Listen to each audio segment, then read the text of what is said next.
Bueno amigos, gracias por sus mensajes, por su compañía, 6:50 minutos de la mañana. Hoy nos toca en este momento recibir vía telefónica a Luis Enrique Gabasut, economista, investigador en ciencias sociales. Luis Enrique, siempre es un gusto, buenos días.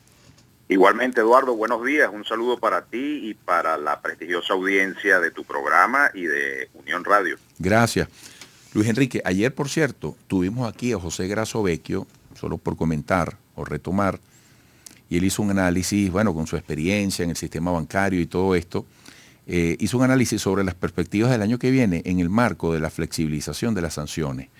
Y él maneja, él afirma la versión, la hipótesis de que el año que viene pudiera haber un crecimiento de la economía venezolana que pudiera ubicarse entre 8 y 10%. Pero más allá de una predicción personal, yo quiero comenzar contigo sobre el tema de la dinámica cambiaria en Venezuela, de la que hemos hablado tantas veces, sobre todo en función de una reciente aseveración de la vicepresidenta Delcy Rodríguez cuando decía que el 2023 está cerrando como el año de mayor estabilidad cambiaria.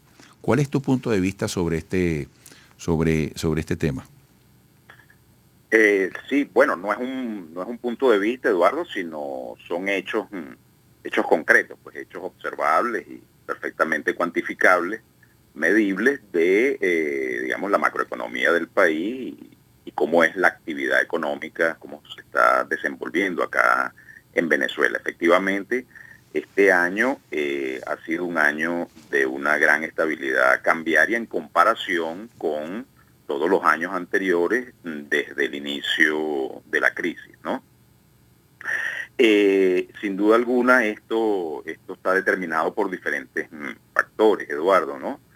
Pero ciertamente las declaraciones de la vicepresidenta son correctas, ¿no? De hecho lo observamos, el tipo de cambio se puede ver en un nivel bastante estable, en torno a un valor estable, incluso ahora en este último trimestre del año que estadísticamente la serie de los últimos años te indica que en el último trimestre, cuatrimestre de cada año, estacionalmente el tipo de cambio siempre tiende a dispararse por el tema de importaciones para consumo final decembrino y ese tipo de cosas, ¿no? Entonces, ciertamente llega a ser hasta sorprendente porque ha sido el primer año desde que comenzó digamos, la devaluación acelerada de la moneda desde hace varios años, que no se observa de cara a diciembre, fíjate ya la fecha en que estamos, una escalada del tipo de cambio. Y eso es bien interesante, que indica que probablemente lo que está ocurriendo en términos de estabilidad cambiaria en el país es un fenómeno que ya es estable y bajo el control de la autoridad cambiaria, la autoridad monetaria, que es el Banco Central de Venezuela. Y eso es muy importante y una excelente noticia para el país. Te incluyo dos puntos dentro de este planteamiento. En primer lugar, es inocuo cuando empiezan por allí a hacer pronósticos, no, que el dólar va a cerrar en esto, en lo otro. A mí particularmente me parece que más allá de la espontaneidad de la economía, eso empieza a generar como referencias que no sé hasta qué punto pueden resultar perniciosas, no lo sé. Esa es una consulta que te hago. Pero a veces pareciera que hay una competencia, incluso entre gente que no es economista y riegan bolas y dicen, no, el dólar va a terminar no sé qué tal. A mí eso no me parece saludable. Eso es inocuo, eso no tiene ningún tipo de efecto. No, eso no es inocuo, eso es sumamente dañino, eso son campañas de rumores que tienen efectos sobre las expectativas y en todo este tema, sobre todo de inflación y cambiario, todo lo que tiene que ver con la moneda nacional y extranjera. Las expectativas son fundamentales. Entonces, si tú empiezas a generar rumores, expectativas, lo que induce es un comportamiento de demanda inusual, demanda por nerviosismo, bien sea de bienes y servicios, impacta la inflación y por lo tanto determina una depreciación de la moneda nacional, o impacta sobre el valor de la divisa, la demanda inusual sobre el mercado cambiario sin ningún tipo de razón, más allá del nerviosismo, compras nerviosas, demanda nerviosa de divisas. Así que toda generación de expectativas, sobre todo cuando proviene de fenómenos, yo he estado estudiando últimamente un fenómeno muy interesante que se denomina guerra cognitiva, economic warfare, donde efectivamente se introduce, y a través de los medios de comunicación y los voceros expertos, etcétera, que se entrevistan, que generan en cierta medida este tipo de campañas o de rumores. Pero en este caso, Eduardo, yo he visto con beneplácito que todos los economistas serios de cualquier tipo de tendencia, digamos, dentro de su aproximación teórica a la economía o ideológica, si se quiere, coinciden, son muy razonables en términos de lo que está ocurriendo en el mercado cambiario venezolano, en la economía venezolana en general, gracias pues a la mejoría indiscutible que ha venido ocurriendo por diversos factores que también los podemos analizar. Bueno, en razón del análisis de esos factores, ¿cómo podríamos intentar una proyección de escenarios para el próximo año? Mira, el escenario para el próximo año si continúa siendo de estabilización y aumento de ligero a moderado en los índices macroeconómicos, ¿no? Es decir, mejoría en estabilización y ligera mejoría en la inflación, estabilización y ligera mejoría en el mercado cambiario, y estabilización y ligera mejoría en la productividad de la economía, ¿no? Es decir, en los niveles de producción, el ritmo de recuperación del Producto Interno Bruto, etcétera. Todo eso está evidentemente jalonado, Eduardo, en mi criterio, principalmente por la industria petrolera. Venezuela sigue siendo una economía, yo siempre te lo he comentado, profundamente dependiente del sector petrolero, y bueno, y por supuesto profundamente dependiente del sector externo, es decir, nosotros no somos un país desarrollado, dependemos muchísimo de importaciones, de bienes de consumo final y de bienes de consumo intermedio para la producción industrial, manufacturera, y también, digamos, de bienes de capital, ¿no? Para generar esa producción. Así que, en definitiva, es lo que se conoce popularmente o coloquialmente como economía de puertos, ¿no? Y en la medida en que eso es así, nosotros dependemos de tener fuentes de divisas que sean relevantes para nosotros para poder satisfacer esos niveles de importación, ¿no?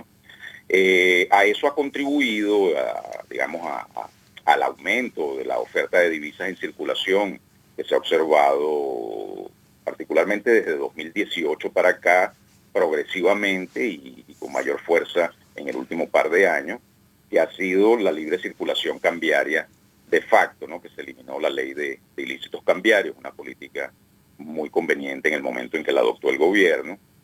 Y eso, digamos, favoreció la entrada de divisas a la economía a través de remesas desde el extranjero, exportaciones de bienes y servicios no petroleras que ha promovido la crisis, ¿no? La gente ha tenido que inventar, ¿no? Uh-huh. Y la economía digital, que no hay que descuidarla, que ha entrado con muchísima fuerza acá en Venezuela, sobre todo en los sectores de los jóvenes y de los jóvenes profesionales que exportan sus servicios a través de Internet, también todo el tema de criptomonedas, ¿no? Digamos, obtener beneficios financieros a través del mercado de criptomonedas.